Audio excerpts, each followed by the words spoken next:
Chapter 1. The transferred automatic doors of Westbridge Memorial Hospital slid open with a soft hiss, ushering in a rush of cool, sterile air and Emma Callahan. She clutched her messenger bag a little tighter against her chest, her white coat folded neatly over her arm, a nervous flutter in her chest that no amount of surgical training could calm. This wasn't just another hospital. This was where her past lived. Even if it didn't know she was coming, 12 years had passed since she last walked the halls of a hospital in this city. Back then, she was a wide-eyed teenager with a dream, and a boy who made her laugh like no one else ever had. Now, she was returning as a pediatric surgeon with a divorce finalized just 3 months ago, a heart that still beat strong for her patients but uncertain for herself. She made her way to the administrative wing, heels echoing softly on the polished floors. Staff bustled around her: nurses, interns, seasoned physicians with tired eyes, but Emma's focus stayed inward. The last time she'd been this nervous was the day she'd left town, with only a scrawled goodbye letter and a tear-streaked pillow to show for it. Dr. Callahan. A bright voice pulled her from her thoughts. A cheerful nurse extended a badge and a clipboard. "Welcome to Westbridge. Dr. Hassan asked me to escort you to pediatrics." Emma nodded with a polite smile, sliding on her badge. "Thank you." As they walked, memories began to stir, bits and pieces of a life she'd worked hard to bury. The echo of laughter in an empty corridor, the scent of cafeteria cinnamon rolls they used to sneak during their summer volunteer shifts, the way Daniel's voice would grow quiet when he was nervous. She shook her head, willing the past back into its box. But it was impossible to ignore the sense of fate threading its way through her every step. The city she left behind hadn't changed much, and neither, it seemed, had her heart. They reached the pediatric wing, decorated with colorful murals and soft light. A tiny child with a teddy bear waved at her from a wheelchair, and Emma's lips curved into a real smile for the first time that day. This was where she belonged. She could feel it in her bones. As she signed the final HR form and accepted her locker key, Emma's fingers trembled just slightly. She wasn't sure if it was excitement or fear, or maybe it was something deeper, a quiet hope that, somehow, this place might offer more than just a new job. Maybe, just maybe, it would offer her a second chance. Chapter 2. Paging Dr. Reyes. Daniel Reyes didn't have time to think. The trauma team was short-staffed. The paramedics were 10 minutes late, and a multi-vehicle collision had just sent half a dozen critical patients through the doors. He barked orders with calm authority, hands moving with practiced precision as he sutured a laceration on a teenager's scalp, tachycardic BP dropping. The nurse beside him said, "Push 2 liters of saline and prep for intubation." Daniel replied, barely looking up. Blood smeared his gloves, adrenaline buzzed in his veins, and his brain operated on instinct. It was chaos, but it was his chaos, his world. He finished stabilizing the patient and removed his gloves, scrubbing his face with a damp towel. The scent of antiseptic lingered on his skin. He hadn't slept more than 4 hours in the past 2 days, but that was nothing new. Then came the page over the hospital intercom, paging Dr. Emma Callahan to pediatrics. "Dr. Emma Callahan to pediatrics, please." He froze. Emma Callahan.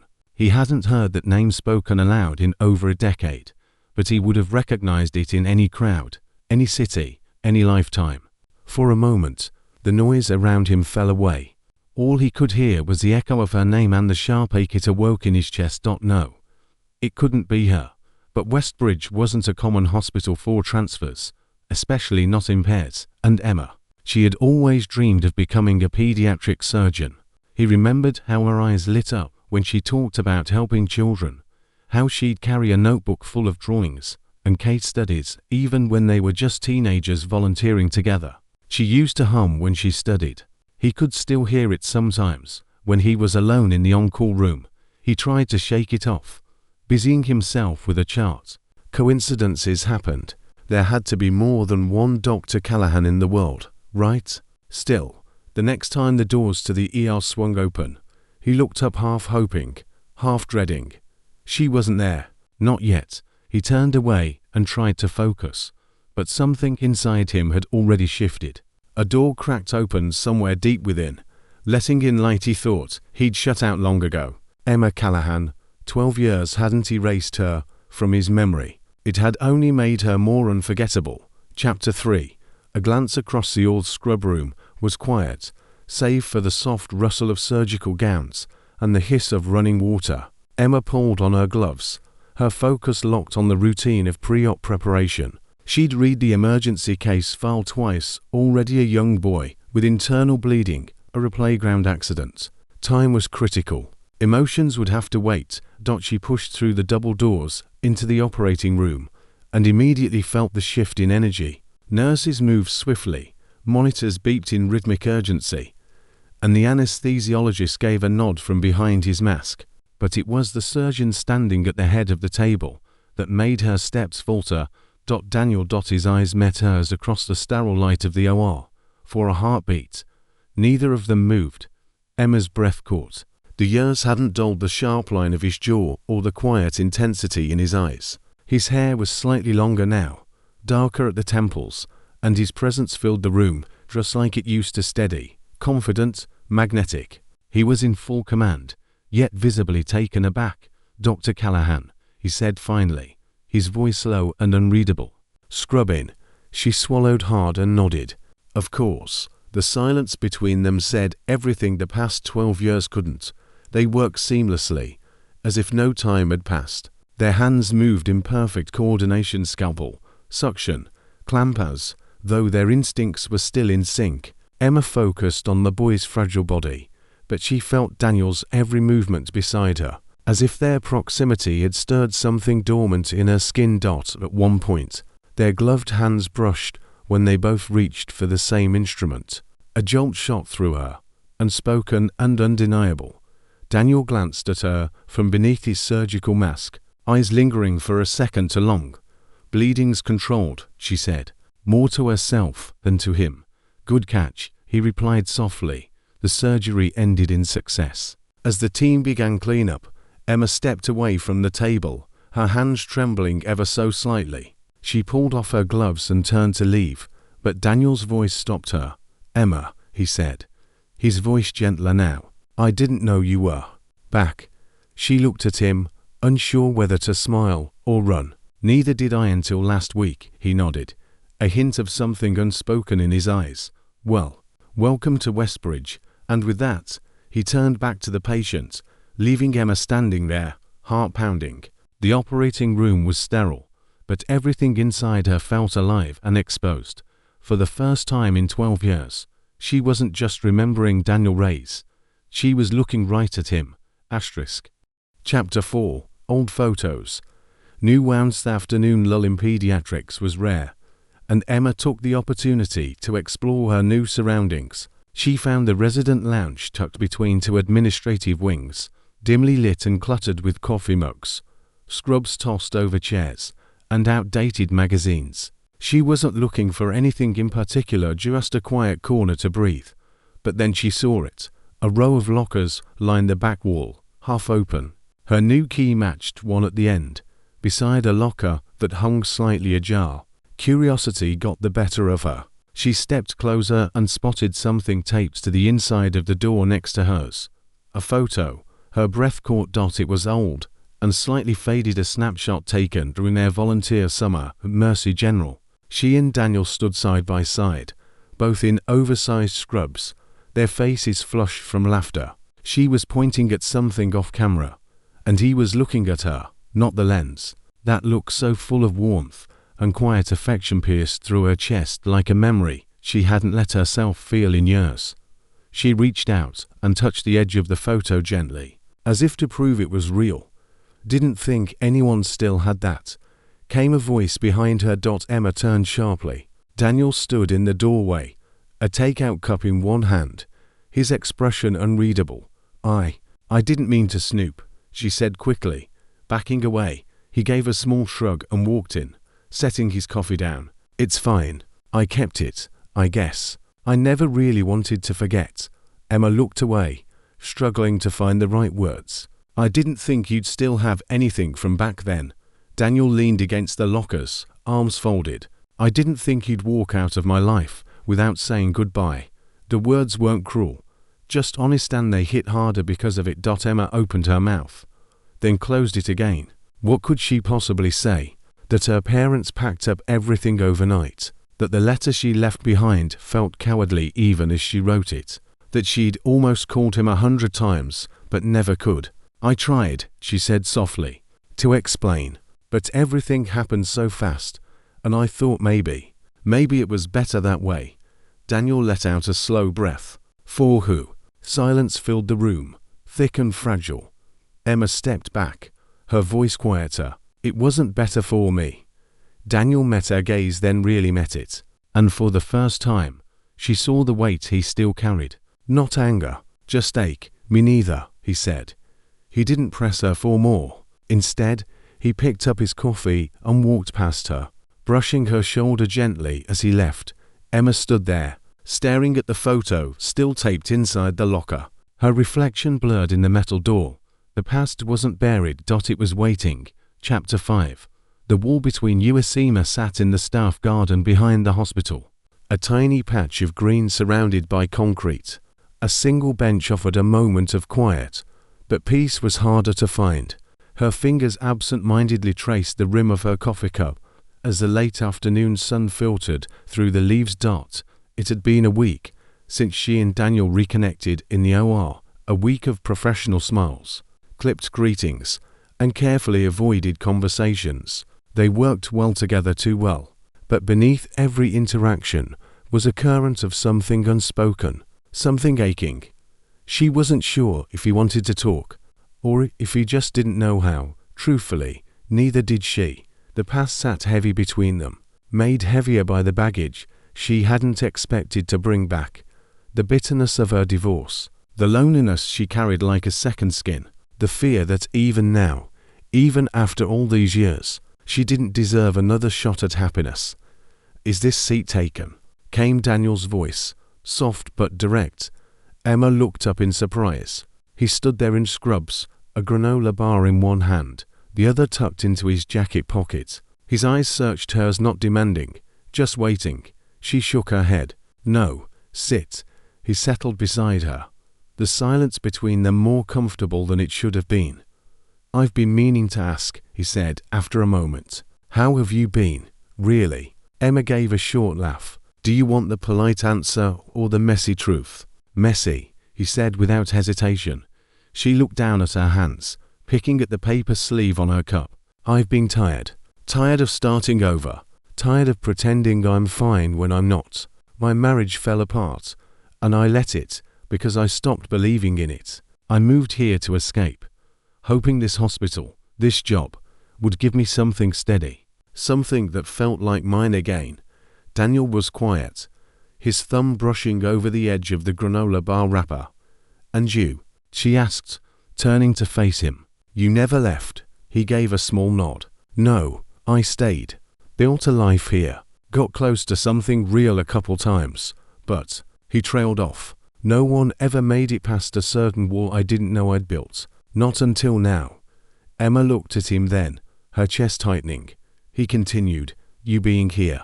It's like something opened again. But I don't know what to do with that, because I want to reach for it, but I don't want to get burned." Emma swallowed. "You're not the only one afraid." A beat passed, then another. Daniel finally spoke, softer now. "Then maybe we start small. No expectations. Just a people who used to know each other better than anyone else, trying to figure out if that's still true." Emma nodded, eyes glistening. "I'd like that." It wasn't a declaration. It wasn't a grand gesture, but it was a beginning, cracked open like sunlight through a closed window. And maybe, just maybe, it was enough for now. Chapter 6. Coffee and late-night confessions. Hospital was quieter at night, its chaotic energy replaced by dimmed lights and the occasional echo of footsteps in the hall. In the resident lounge, a vending machine hummed softly while the scent of burnt coffee lingered in the air. Emma sat on the worn leather couch, her sneakers kicked off and legs tucked beneath her. She was still in her scrubs, her ponytail a little looser than it had been this morning, and her eyes a little more tired. The shift had been long, 3 back-to-back surgeries, and one emotional family consult, but she wasn't quite ready to go home. Not yet. The door creaked open, and Daniel stepped in, to steaming mugs in hand. "You still take it black?" he asked. Emma smiled, surprised he remembered. "Yeah, thanks." He handed her the mug and sank into the seat opposite her. For a few quiet moments, they simply sipped and stared at the glowing television mounted on the wall, playing an old medical documentary Beaumont was watching. "Long day?" he asked eventually. Emma gave a soft laugh. "You have no idea." Daniel leaned back, stretching his legs.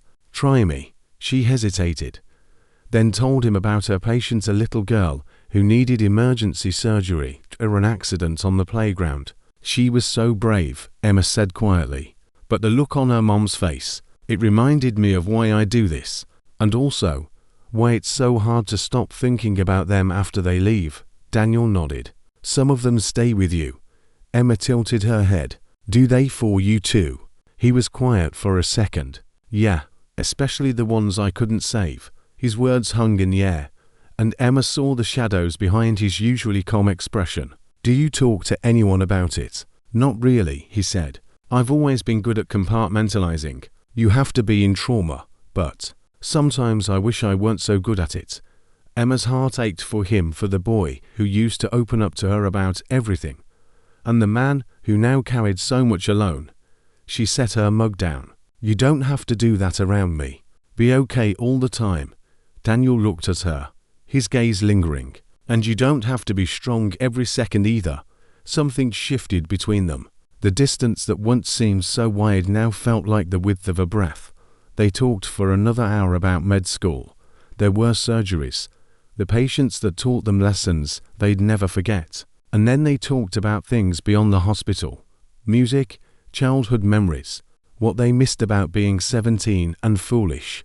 Emma laughed more in that hour than she had in weeks.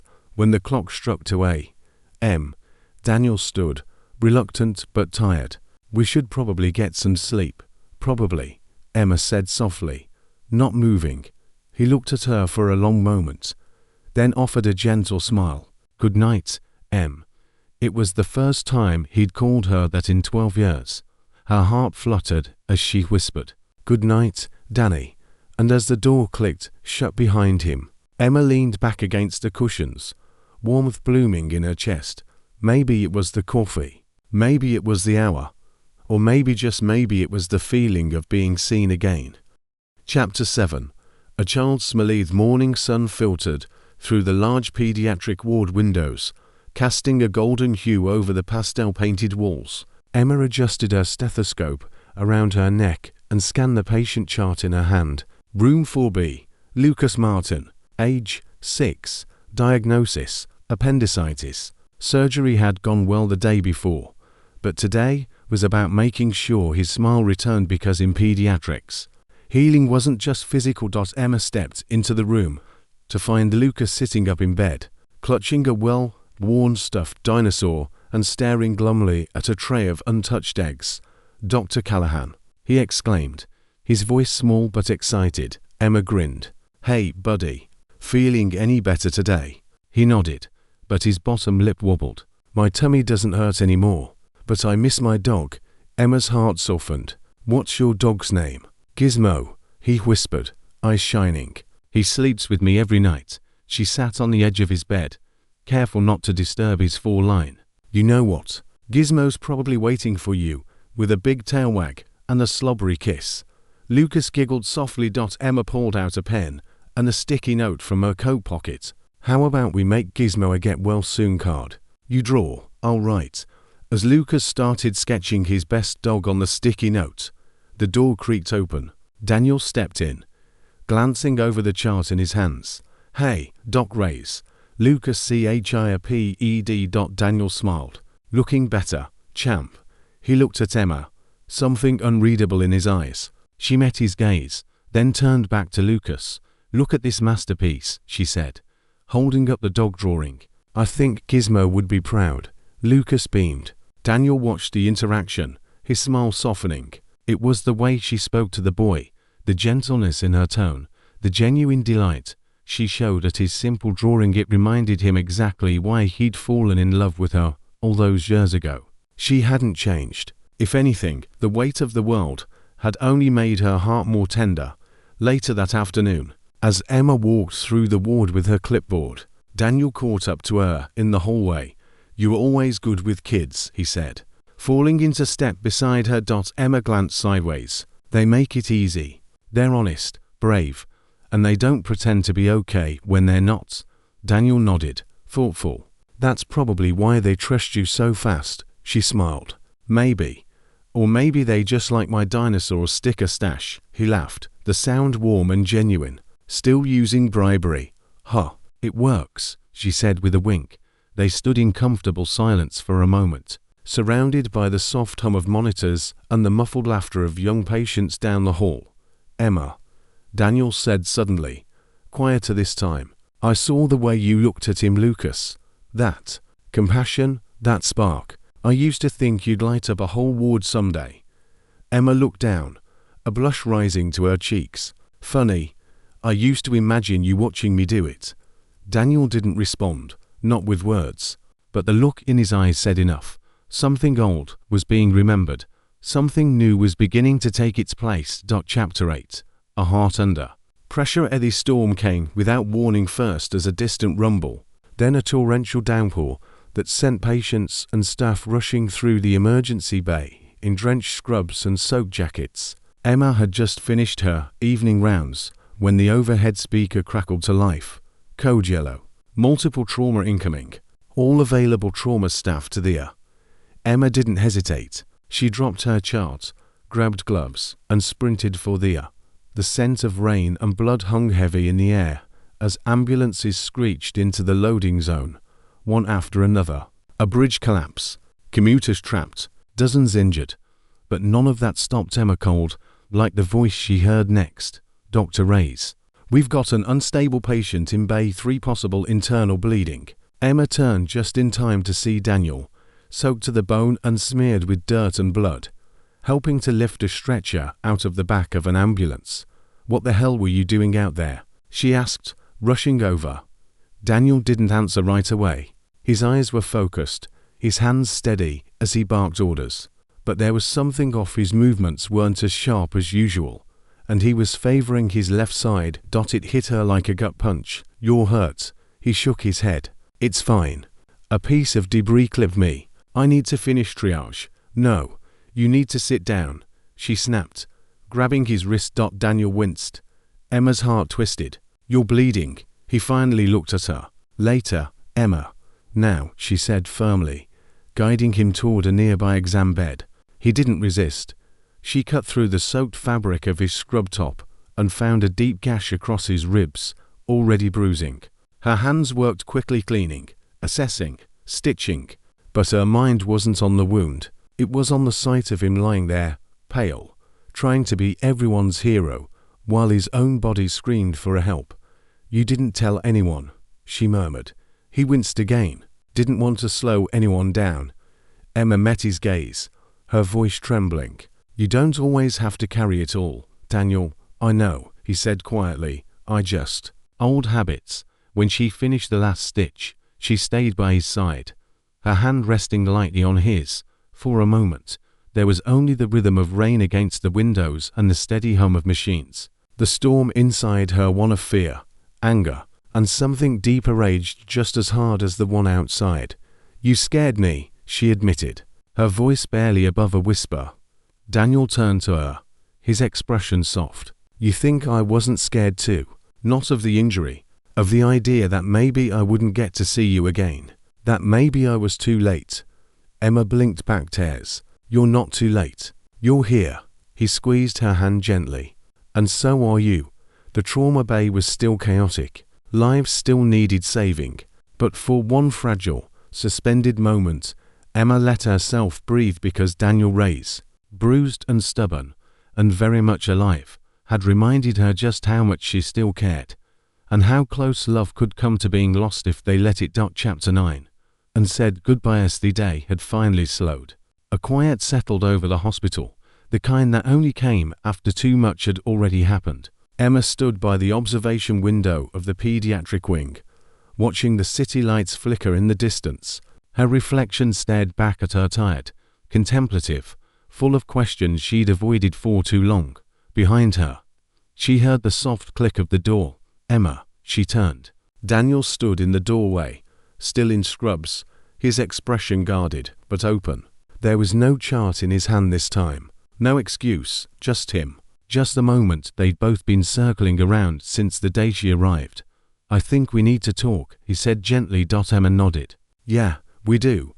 They sat across from each other in the small break room, the vending machine humming softly beside them, its glow casting shadows on the tile floor. Daniel leaned forward, elbows on his knees. "I never understood. You just disappeared. No phone call, no goodbye, just a letter, and then nothing." Emma looked down, her voice almost a quiet. "I wrote that letter the night before we left. I was 17. I thought it was the right thing. A clean break." He didn't speak, just waited. "My dad got a new job across the country," she continued. "It happened so fast. One week we were planning to stay for my senior year. The next, we were gone. My mom was sick at the time too. Early signs of cancer. My parents were so focused on protecting me. I think they forgot I had a life here, someone I didn't want to leave behind." Daniel's brow furrowed. "Why didn't you reach out later, after things settled?" Emma shook her head.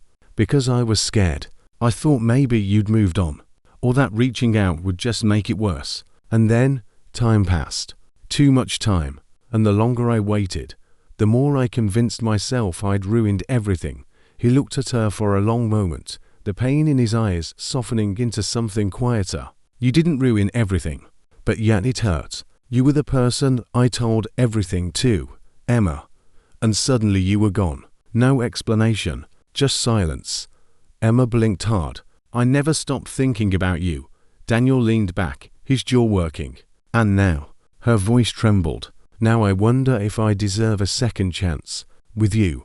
Silence settled between them, not cold this time, but fragile, waiting to be handled with care. Daniel reached across the table and took her hand. "We were kids, and life got in the way. But we're not kids anymore. We've both been broken, stitched back together, made mistakes. Maybe that's why we get it now. Why this, whatever this is, feels worth fighting for." Emma stared at their hands, her thumb brushing lightly over his. "I'm sorry, Daniel, truly." His fingers tightened around hers. "I know," he said softly. "And maybe it's time we stop holding on to the goodbye and start thinking about what comes next." And for the first time since returning, Emma didn't feel like she was still running from the past. She felt like she was finally facing it with someone who still knew her heart. Chapter 10, Second Chances. 𝐼𝐸 Hospital Gala was held in the grand ballroom of the Westbridge City Hotel, an annual fundraiser where surgeons traded their scrubs for suits and gowns, where donors mingled with staff under chandeliers instead of fluorescent lights. Emma stood near the entrance in a navy blue dress, simple and elegant, the color deepening the sparkle in her eyes. She clutched a glass of sparkling water, scanning the crowd of unfamiliar faces, feeling like a guest at a party she wasn't sure she belonged to. "Didn't think you'd come," came a familiar voice behind her. Emma turned, already knowing who it was. Daniel stood in a dark suit, his tie slightly loosened, his hair more tousled than usual. He looked both effortlessly handsome and completely out of place. She gave a soft smile. "Dr. Patel guilt-tripped me, said pediatrics needed to represent." He stepped closer. "Well, you clean up nice, Dr. Callahan." Her smile widened, but it faltered when his eyes lingered just a little too long. There was something charged between them tonight, something that didn't quite fit into the ease they'd started to rebuild. A few hours into the evening, the soft hum of music shifted into a slow, romantic melody, the dance floor filled with couples swaying beneath the golden lights. Emma moved to excuse herself, but Daniel caught her hand. "Dance with me," he said, his voice low. Emma hesitated. "Are you sure?" "No," he said with a crooked smile, "but I want to." She let him lead her onto the floor, his hand settling at the small of her back, her other hand finding its way to his shoulder. The warmth of him, The familiar rhythm of their closeness threatened to undo her. They swayed in silence for a while, letting the music speak what neither of them could. "You ever think about how things might have been different?" Daniel asked quietly. "If you hadn't left." "All the time," Emma whispered. "But it doesn't change what happened." He nodded, his jaw tense. "I want to believe we can start over. But sometimes I wonder if I'm just chasing a memory." Emma felt a sharp pang in her chest. "I wonder that too. If we're holding on to who we were, not who we are now." They slowed to a stop, still in the middle of the dance floor, neither ready to let go, but both unsure how to move forward. Daniel looked down at her, his voice rough. "I'm scared, Emma, scared that if we try again, and it falls apart, I won't recover the second time." Emma blinked up at him, her voice just as raw. "I'm scared that I already ruined it, that I don't deserve another chance." A long pause. Then, Daniel pulled her a little closer. "Maybe we're both scared, but I'm starting to think, maybe love isn't about being fearless. Maybe it's about choosing someone anyway, even with the risk." Her eyes shimmered, and she nodded slowly. "Then I choose you." Scars and all, the music swelled, and they began to move again, not perfectly, not effortlessly, but with a tenderness that spoke of two people trying, to people reaching toward something fragile and beautiful. Second chances weren't easy, but nothing worth having ever was. Chapter 11. A storm within. Wind howled outside as a summer storm rolled in over Westbridge. Sheets of rain lashed against the windows, and the hospital lights flickered once, then steadied. In the pediatric ward, Emma stood beside a young patient's bed, her hands clenched tightly around the chart. The child, Noah, age 7, was burning with fever. His post-op recovery had been going smoothly until the sudden spike in temperature and respiratory distress earlier that evening. His tiny body lay still, labored breaths wheezing beneath an oxygen mask, and Emma's chest ached with helplessness. She had followed every protocol, rechecked the meds, called in a pulmonologist, ordered every test she could, but nothing was working fast enough. As she stepped out into the hallway, her composure cracked. She leaned against the wall, drawing in a shaky breath, her eyes stinging. The storm inside her was louder than the one outside. What if she missed something? What if she let Noah down? Emma. She looked up to see Daniel approaching, still in scrubs, a concerned crease between his brows. "I heard about Noah. I came as soon as I could," she nodded, swallowing hard. "I've done everything I'm supposed to. It's just not enough. I should have seen the signs earlier." Daniel stopped in front of her. "Hey, you did see them. You caught it in time. He's still fighting because of you." She shook her head, tears threatening to fall. "But what if it's not enough? What if I lose him?" Daniel took her hand gently, firmly. "Then you'll grieve, and you'll get up the next day and do everything you can for the next child. Because that's who you are." Emma's lips trembled. "I don't feel strong right now." "You don't have to be strong all the time," he said softly. "Not with me." She looked into his eyes, those steady brown eyes that had once made her believe anything was possible. And for the first time since coming back, she let herself fall into the comfort they offered. He wrapped his arms around her, and she let her head rest against his shoulder. The thunder rolled in the distance, but for a few stolen moments, the only thing that mattered was the way his embrace quieted the storm inside her. "You know what makes you an incredible doctor," he murmured. "You care too much. And yes, sometimes that hurts, but it also saves lives." Emma let out a shaky breath, holding on a little tighter. "Thank you for being here, always," Daniel whispered. Outside, the storm continued to rage, but inside that quiet hallway, Emma felt something steadying her. Not just Daniel's arms, but the reminder that even when fear and doubt crept in, she didn't have to face it alone. Not anymore. Chapter 12. The letter never sent rain had cleared by morning, leaving the world outside the hospital glistening with dew. Emma arrived early, needing the stillness of an empty office before the day began. She settled into the shared pediatric workspace, organizing files, catching up on notes and trying not to think about how close she'd come to breaking last night. As she reached for a fresh stack of patient charts, a slim, Folded paper fell out from between them. Confused, she picked it up. It was old.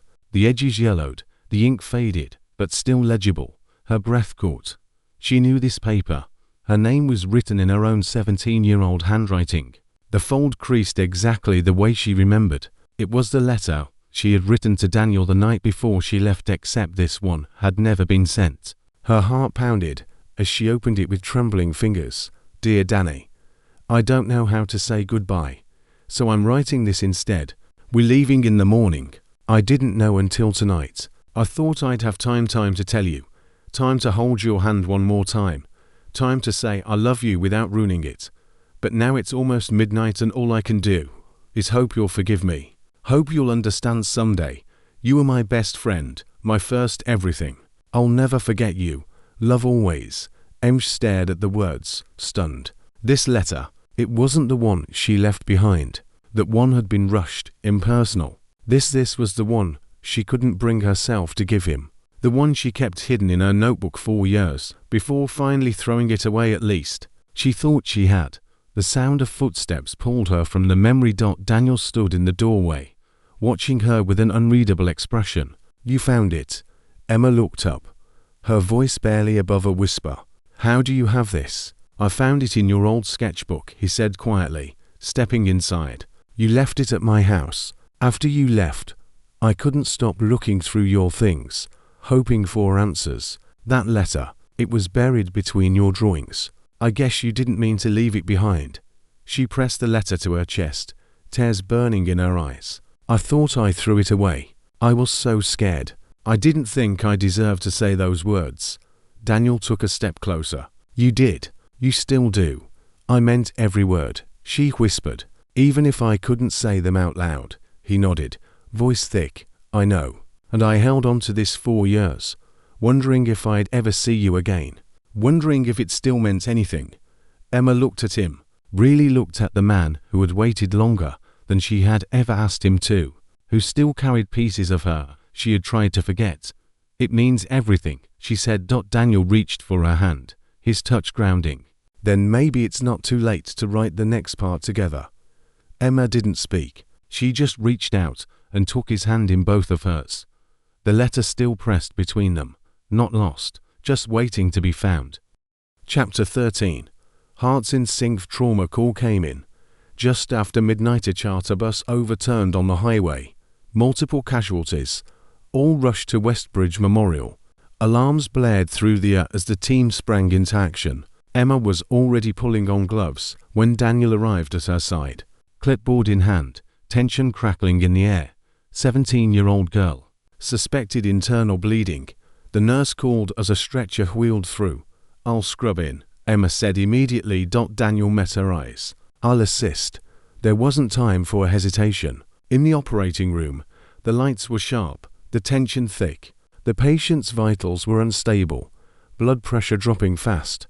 But something shifted as soon as Emma and Daniel stepped into their roles, like muscle memory taking over. Like no time had passed. Scalpel, Emma said, her voice steady. Suction.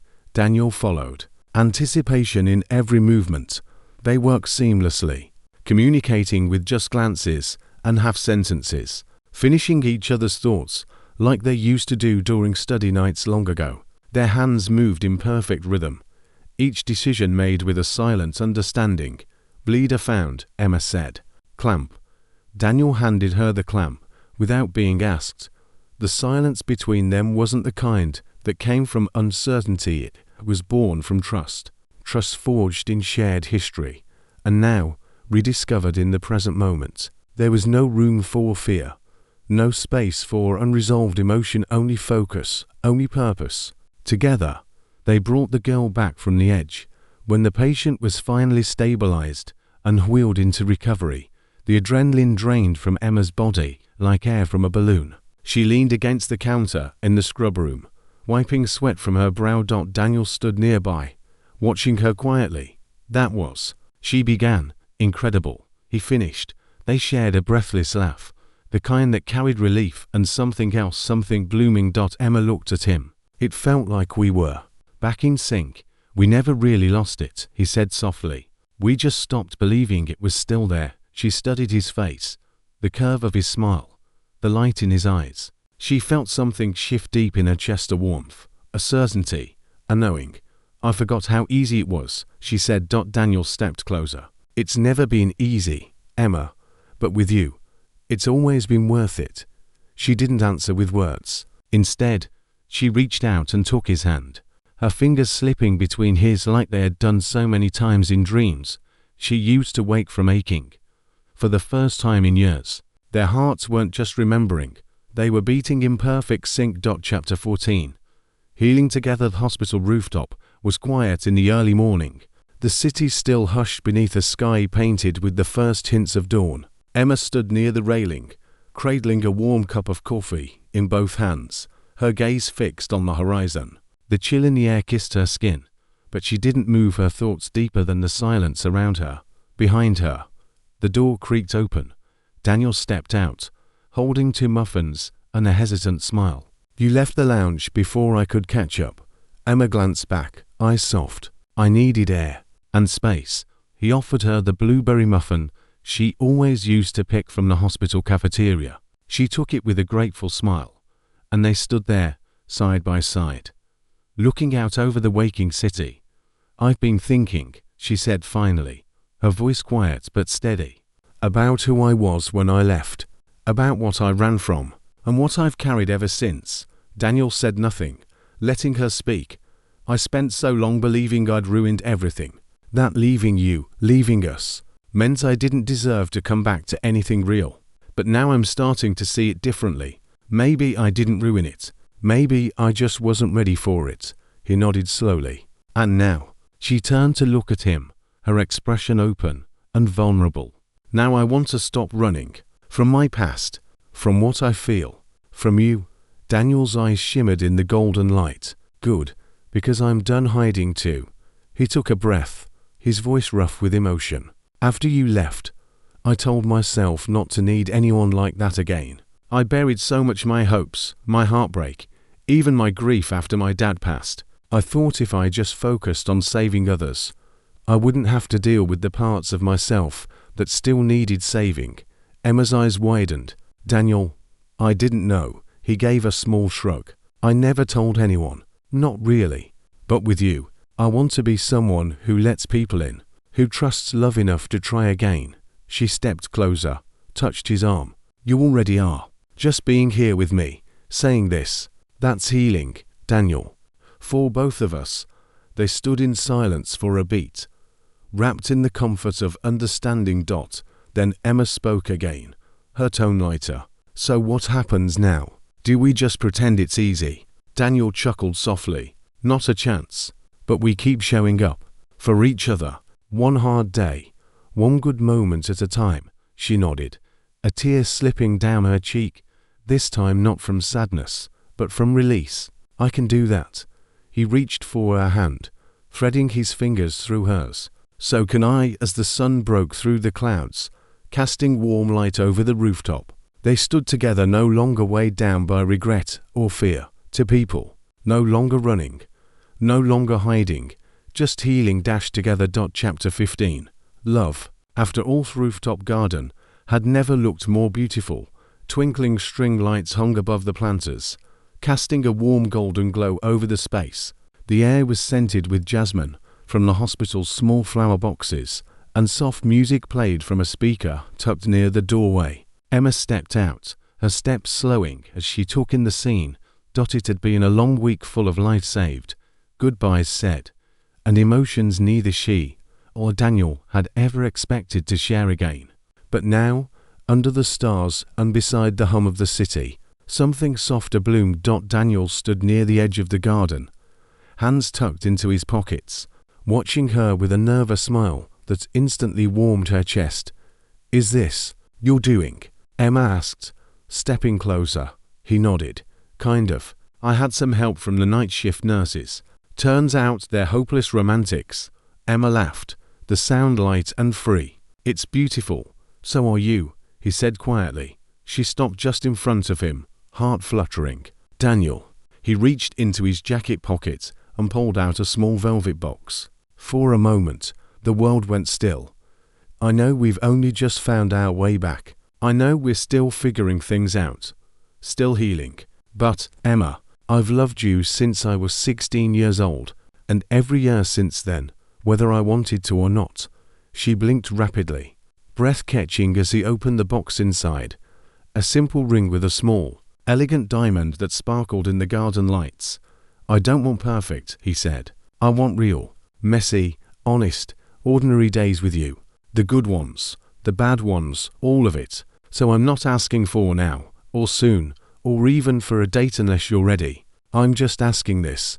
Will you let me love you, every day, for the rest of our lives?" Emma's heart burst open. The girl who once left with a goodbye letter was gone. The woman standing here had walked through heartache, fear, and self-doubt and found her way back to the only place she'd ever truly belonged. "Yes," she whispered, tears slipping down her cheeks. "Yes, 1,000 times, yes."